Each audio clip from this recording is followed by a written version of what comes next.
ముఖ్యమంత్రి గారు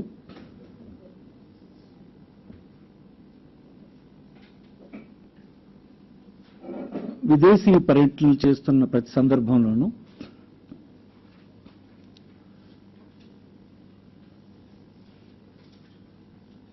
వేలాది లక్షలాది కోట్ల రూపాయల పెట్టుబడులు తీసుకురావడానికి, పరిశ్రమలు స్థాపించడానికి సింగపూర్ గాని, జపాన్ గాని, చైనా గాని, లేదు ఇతర దేశాలు గాని వెళుతున్నాననేటువంటి మాట రాష్ట్ర ప్రజలకు చెప్తూ ఉన్నారు. పరిశ్రమలు ఈ ఆంధ్రప్రదేశ్లో స్థాపించడానికి చేస్తున్నటువంటి ప్రయత్నానికి ఏ ఒక్కరూ వ్యతిరేకం కాదు. అలాగే వైఎస్ఆర్ కాంగ్రెస్ పార్టీ కూడా దాన్ని హర్షిస్తుంది. చంద్రబాబు గారు వారి ప్రభుత్వం పైన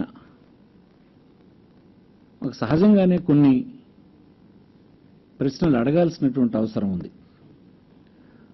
వారు గతంలో ముఖ్యమంత్రిగా 10 సంవత్సరాల కాలం సుమారుగా చేశారు. అప్పుడు కూడా ఇదే మాదిరిగా ప్రతి సంవత్సరం దావోస్లో జరుగుతున్న ప్రపంచ పారిశ్రామికవేత్తల సమావేశానికి హాజరవుతూ ఉండడం,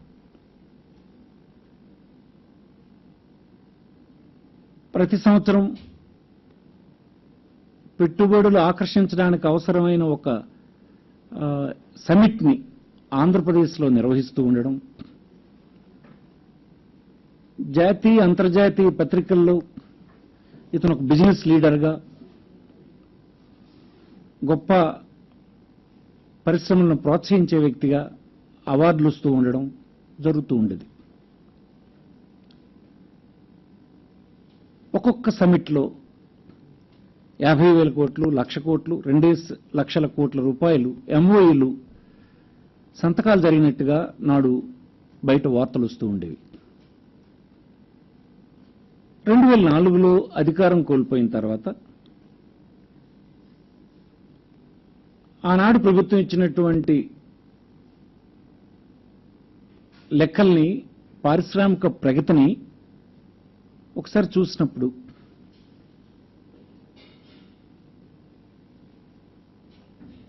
రెండు 2093 వరకు ఆంధ్రప్రదేశ్లో ఉండేటువంటి పారిశ్రామిక ప్రగతి 8% ఉంటే 94 నుంచి 2004 వరకు చంద్రబాబు గారు చేసినటువంటి ప్రయత్నం గొప్ప ప్రయత్నంగా అనేక అవార్డులు వచ్చినట్టుగా ప్రచారం జరిగిన నేపథ్యంలో ఆంధ్రప్రదేశ్లో ఉండేటువంటి పారిశ్రామిక అభివృద్ధి అనేది సంవత్సరానికి 6.5కి నమోదవుతూ 1.5% పారిశ్రామిక ప్రగతి గత ప్రభుత్వాల కంటే తగ్గిపోయినటువంటి విషయాన్ని ఈ సందర్భంగా జ్ఞాపకం చేస్తూ ఉన్నాను.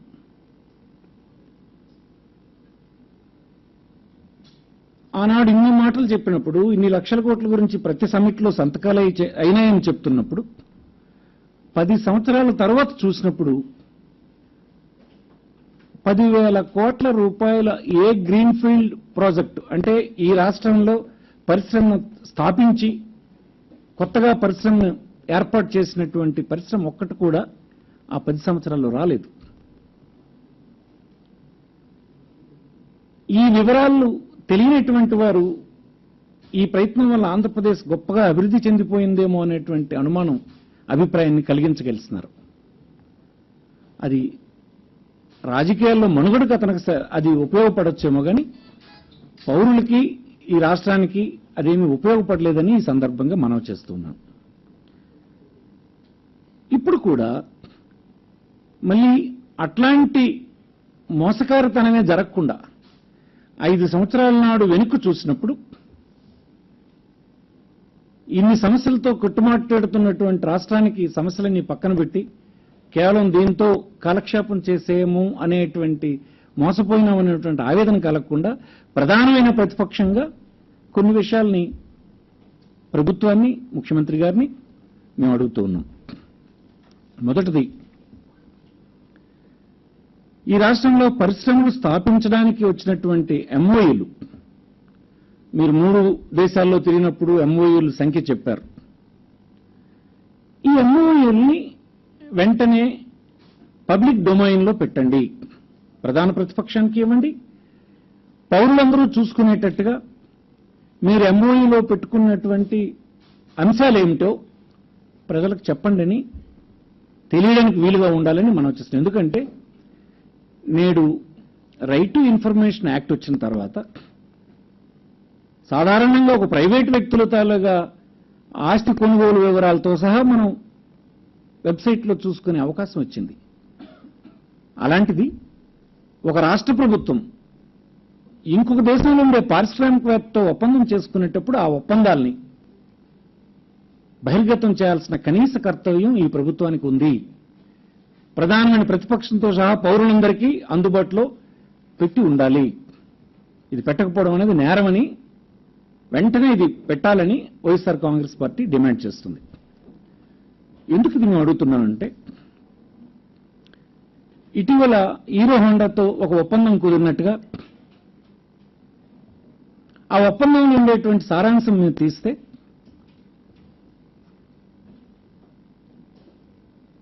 శ్రీ సిటీలో ఏర్పాటు కాబోతున్న ఈ ఇండస్ట్రీకి తమిళనాడులో రేపు ఏర్పాటు అవుతున్నటువంటి యాన్సిలరీ ఇండస్ట్రీస్ లో వచ్చినటువంటి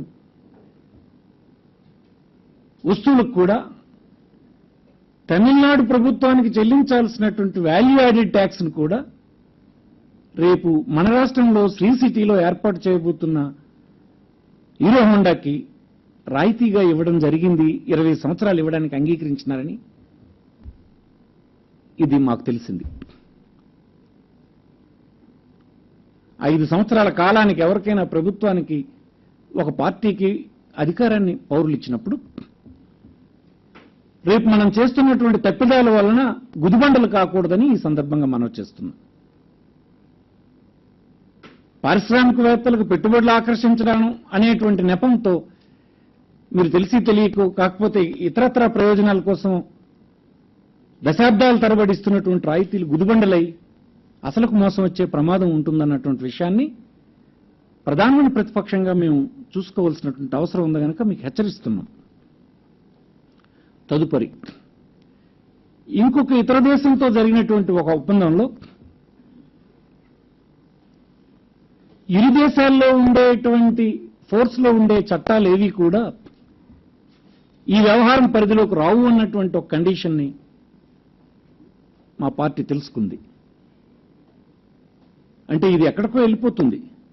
ఈ దేశంలో జరుగుతున్నటువంటి ఒక యాక్టివిటీని ఈ దేశంలో ఉండే చట్టాల పరిధిలోకి రాకుండా అంగీకరించడం అనేది రేపటి కోర్టులో సవాల్ చేయబడుతుంది, అది వేరే విషయం. కానీ ఈ ప్రజల తరపున ఈ రాష్ట్రం, ఈ దేశం, ఈ పౌరుల ఆస్తులన్నింటినీ కాపాడుతాం, రక్షిస్తాం, ఈ ప్రయోజనాల్ని కాపాడుతాం ప్రమాణం చేసినటువంటి ప్రభుత్వాలు ఇట్లాంటి ఒప్పందాలు కుదుర్చుకుని ప్రజల్ని నరకంలోకి నెట్టే కార్యక్రమాన్ని వైఎస్ఆర్ కాంగ్రెస్ పార్టీ అంగీకరించబోదు. అందుకే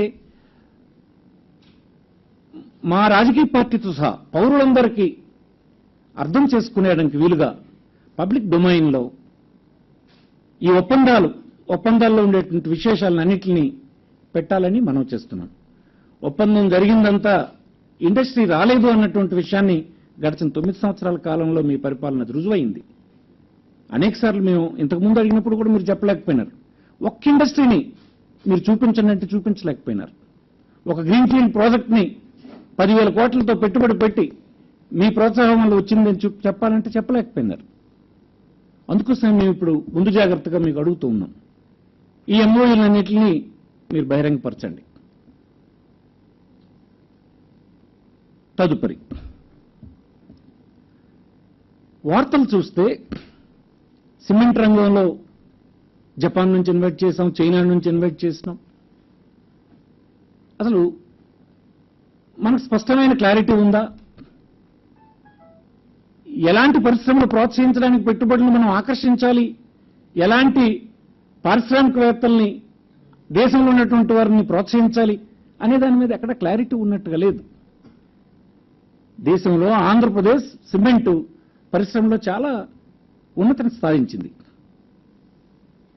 విదేశాల నుంచి పెట్టుబడులు తెచ్చామనేటువంటి ఒక కాంక్ష కోసం, ఒక పేరు ప్రతిష్టల కోసం అడ్డగోలుగా రాయితీలు ఇచ్చి మన పారిశ్రామికవేత్తల్ని ఈ దేశ ప్రయోజనాల కోసం పనిచేస్తున్నటువంటి వారిని పక్కన పెట్టి ఇతరులకి ఇచ్చామని చెప్పడం సమంజసం కాదని వైఎస్ఆర్ పార్టీ భావిస్తూ ఉంది.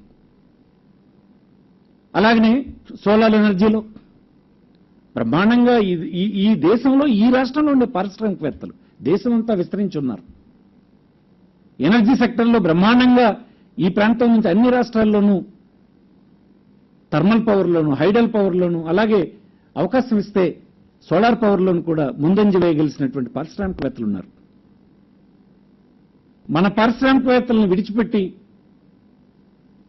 అడ్డగోలుగా రాయితీలను ఇచ్చి ఇతర పారిశ్రామికవేత్తలను ప్రోత్సహిస్తామని చెప్పడం కూడా అది వైఎస్ఆర్ పార్టీకి అంగీకారయోగ్యం కాదని మనం చేస్తున్నాం.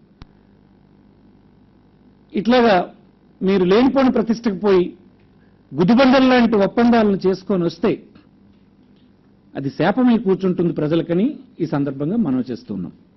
అందుకోసం వెంటనే ఏ పరిశ్రమలు, ఏ దేశాల్లో ఉండే పారిశ్రామికవేత్తలతో ఎలాంటి రాయితీలు ఇవ్వడానికి మీరు అంగీకరించి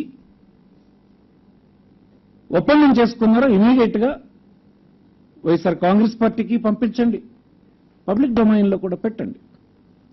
మీరు అనేక సందర్భాల్లో చెప్తారు, అనేకమైనటువంటి ఎలక్ట్రానిక్ రిఫార్మ్స్ కి మేమే ముందున్నామన్నటువంటి మాట చెప్తారు. మరి దీన్ని ఎందుకు దాచిపెడుతున్నారు? ఎందుకు దాచిపెట్టారు? ఇవన్నిటి గురించి ప్రజల నుంచి, ప్రతిపక్షాల నుంచి, రాజకీయ పార్టీల నుంచి వచ్చినటువంటి, ప్రజా సంఘాల నుంచి వచ్చినటువంటి దానికి జవాబు చెప్పాల్సిన అవసరం ఉంటుంది. ఇదేమీ ఒక రాష్ట్ర కాదు. మీరు 5 సంవత్సరాలకి ఎన్నుకోబడినటువంటి ప్రభుత్వం ఇది.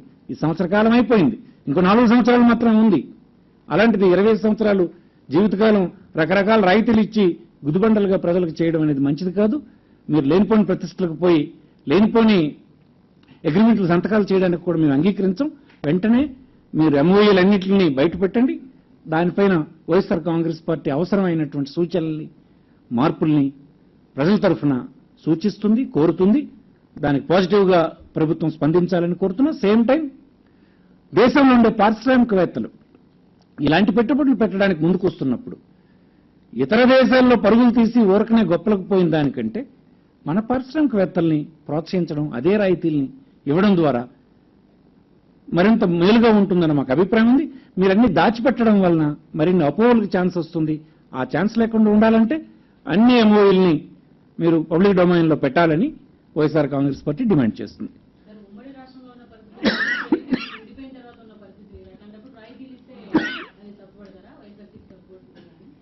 అవును, రాయితీలకి ఏ ప్రభుత్వం తప్పట్టదు. రాయితీలు ఇచ్చేయడం అనేది దేశంలో పెట్టుబడులను ఆకర్షించడానికి ఒక సాంప్రదాయంగా కొనసాగుతుంది. కానీ రాయితీలు ప్రభుత్వాలకి ఎక్కడా లేని విధంగా గుదిబండలుగా మారడం మంచిది కాదు. ఉదాహరణకి హీరో హోండా శ్రీ సిటీ అనేది మన బోర్డర్స్లో, తమిళనాడుకి బోర్డర్స్లో, ఆంధ్రప్రదేశ్లో వచ్చినటువంటి ఇండస్ట్రీ. ఒక ఒప్పందం కుదిరింది. ఆ ఇండస్ట్రీకి అవసరమైన యాన్సిలరీస్ పక్క రాష్ట్రంలో వస్తే అక్కడ తయారైనటువంటి ఉత్పత్తుల మీద కూడా వ్యాట్ ట్యాక్స్ ని ఈ ప్రభుత్వం 20 సంవత్సరాలు భరిస్తామన్నది బాధ్యతారాహిత్యం కదా, అది బాధ్యత లేనితనం కదా. 5 సంవత్సరాలకు ఎన్నుకొని పరిపాలించమని అవకాశం ఇస్తే 20 సంవత్సరాలు పెనాల్టీ ప్రజలకు వేసి వెళ్ళిపోవడం కరెక్ట్ కాదు కదా. ఇట్లాంటివి చేయడం కరెక్ట్ కాదు. ఇది డెమోక్రటిక్ సిస్టంలో అందరితో చర్చించవలసిన అవసరం ఉంది, తగిన సూచనలు తీసుకోవాల్సిన అవసరం ఉంది. చేసినటువంటి పనులకి ఆమోదయోగ్యమైనటువంటి అభిప్రాయం వచ్చేంత వరకు ఆగవలసినటువంటి అవసరం ఉంది. అది వైఎస్ఆర్ కాంగ్రెస్ పార్టీ కోరుతుంది.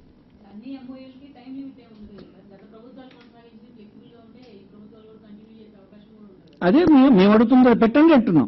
ఏం ఎంఓయూలు మీరు చేసుకున్నారో పెట్టండి అండి. ఇదేమీ వ్యక్తిగతమైన ఆస్తులు, వ్యక్తిగత ట్రాన్సాక్షన్స్ నే నేడు పబ్లిక్ డొమైన్ లో ఉంటే ఒక ప్రభుత్వం ఇంకొక దేశంలో ఉండే పారిశ్రామికవేత్తలతో రాయితీలు ఇస్తూ కుదుర్చుకున్న ఒప్పందాలు ఇంతవరకు పబ్లిక్ డొమైన్ లో రాకుండా ఉండడం అనేది అనేక అనుమానాలకు దారితీస్తుంది. పైగా ఇంతకుముందు జరిగిన 1-2 లీక్లు వచ్చినప్పుడు మాకు అర్థమైంది ఏంటంటే ప్రమాదకరమైన స్థితికి ఈ రాష్ట్రాన్ని నెట్టేస్తుందని అర్థం అవుతుంది. ఈ రాష్ట్రంలో జరిగే ఒక కార్యక్రమానికి ఈ దేశంలో ఉండే చట్టాలు ఆ దేశంలో ఉండే చట్టాల పరిధిలోకి రావు అనేటువంటి ఎంఓయూలు కండిషన్ ఉందే, ఎటు వెళ్ళిపోతున్నాం మనం ఆందోళన కలుగుతుంది. అందుకోసం ఒక ల్యాండ్కి సంబంధించి ఒక వివరం వచ్చింది, అందుకే అంటున్నాం. మాకు ఇవి ఎప్పటికప్పుడు మాకు ఈ సమాచారాన్ని ఇస్తే తప్ప మా సూచనలు మా తరఫున చేయాల్సినటువంటి ఆలోచనలు ప్రజల తరఫున చెప్పాల్సినటువంటి విషయాలు చెప్తాం. అందుకోసం ఇట్లాంటివన్నీ ప్రభుత్వానికి మేము కోరుతున్నాం. ఈ ఎంఓయూలు వచ్చిన తర్వాత మళ్ళీ వైఎస్ఆర్ పార్టీ ప్రతి ఎంఓయూలో ఉండేటువంటి కష్టనష్టాలని ప్రయోజనాలని విశ్లేషణ చేస్తుంది, మళ్ళీ ప్రజల తరఫున ప్రభుత్వానికి సూచనలు చేస్తుంది.